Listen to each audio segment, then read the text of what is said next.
शिव का अर्थ होता है ब्रह्म का लिंग। आज इस नए विशेष अध्याय में हम आपको बताने जा रहे हैं कि शिव का अर्थ होता है ब्रह्म का लिंग। आदि भौतिक पक्ष में आदि सृष्टि की उत्पत्ति हुई, या यूँ समझिए कि आदि भौतिक पक्ष में आदि सृष्टि की उत्पत्ति से ही है। उस समय भी शरीरधारी जीवों का निर्माण नहीं हो पाया था। केवल गोल अंडाकार अग्निमय वाष्प का बना हुआ एक बेडौल विलक्षण पिंड मात्र उत्पन्न हुआ था, जिसे शिव अर्थात ब्रह्म का लिंग व्यक्त करने वाला चिन्ह बताया गया। इस पक्ष में ऋषि शब्द का अर्थ वायु का कारण जल और चंद्रमा बताया गया। इन्हीं के समुदाय को भृगु नाम से स्मरण किया गया। वायु कारण जल और चंद्रमा, वायु कारण जल और चंद्रमा सृष्टि का वह आदि तत्व जो शीत रूपेण प्रकट हुआ, उसी त्रिपुटी को भृग कहते हैं।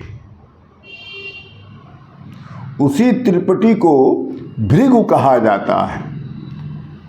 कौन सी त्रिपुटी? वायु कारण जल चंद्रमा सृष्टि का वो आदि तत्व जो शीत रूपेण प्रकट हुआ, इस त्रिपुटी को भृगु कहा गया। ऋषि पत्नी का अर्थ होता है, ऋषि पत्नी का अर्थ होता है आकर्षण और विकर्षण।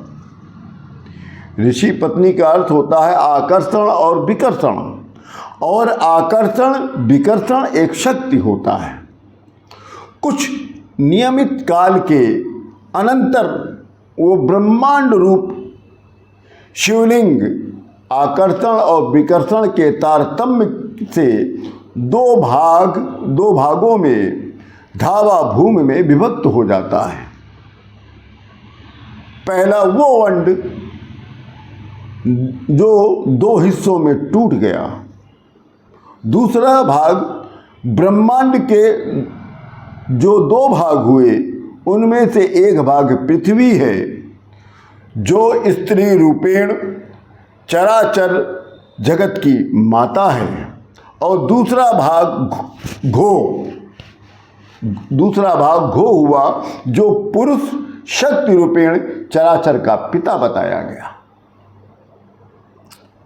वो आग्नेय वाष्प पिंड रूप लिंग टूटने पर तीन लोक को भस्म करने लग गया और सर्वत्र फैल गया।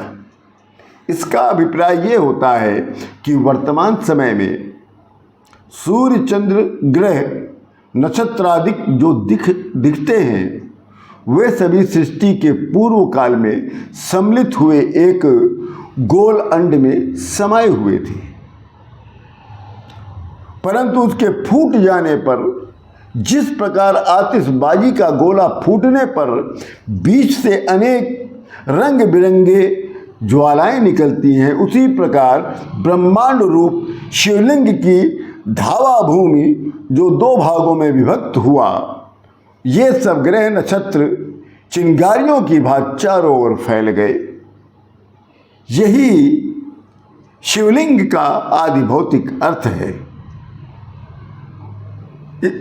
ओम श्री उमा महेश्वराय नमः। इसी के साथ आप सभी लोगों को मैं अयोध्या से शिवयोगी प्रमोद जी राम महाराज राम राम करता हूँ।